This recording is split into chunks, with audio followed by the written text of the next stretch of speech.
Hi everybody, welcome to my art journal. Today it is the things that never will be, and the story will be on my blog this week on Friday. I'm not gonna go into that here. I'm more about the technique. So I'm working on a page that I had a very quick how-to video last week with where I used just an art journal page to work on that how to video. It's up on my channel about stone walls, and I used the same page now to make my art journal page. And I started just to cover things up with book pages that I glued to my page here.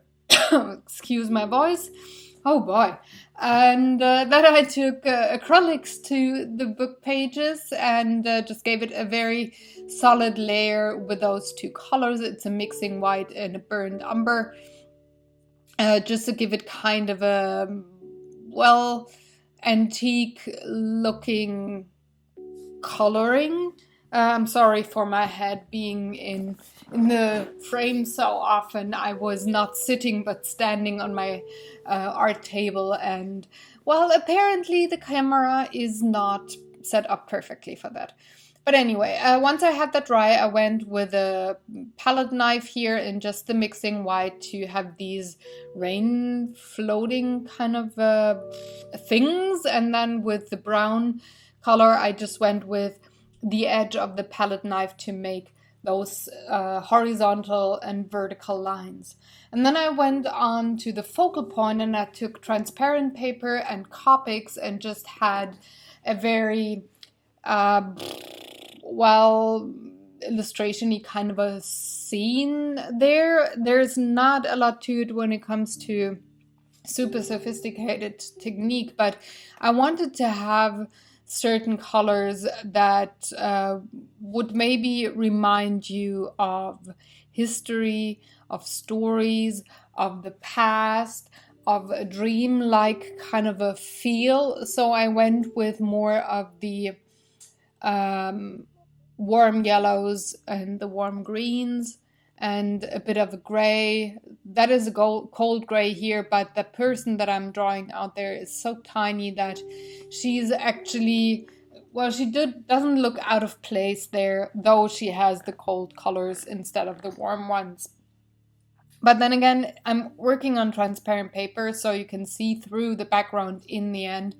So I didn't have to be careful with the colors that much, and I did have to let it dry for a minute or two because the Copics are pretty juicy and I would have ruined everything on the transparent paper because the ink doesn't really suck in to the paper. It sits more like on top. And once I had that a bit dried, I went over the whole thing with a Copic liner marker, gave the person and stuff an outline, and then made sure that my background was really, really, really dry before I did glue down the transparent paper on top. Now, the good thing and the bad thing about transparent paper is that is, you guessed it, transparent. So it's really difficult to glue it in place and not have the glue show. And I decided to take these cardboard circles that I had as remains from board games and use them as kind of like pins or anchors for the transparent paper.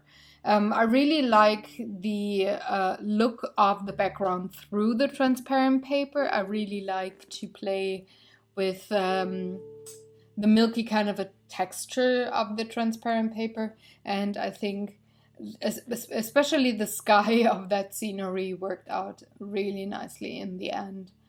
It took me quite a while to glue that down because, again, with transparent paper, since the glue sits pretty much on top and isn't really sucked into the paper, it takes quite a bit to have quite a bit of time. I mean, to have the glue bring everything together and hold everything in place. So here's my page. I hope you enjoyed watching along. You can read up on the story on Friday this week on my blog. The link is in the description box below. There's gonna be one big blog post about all the artwork of this week. Have a lovely, lovely day, everybody. Do all the good YouTube stuff, like, share, subscribe, and go create something. Bye.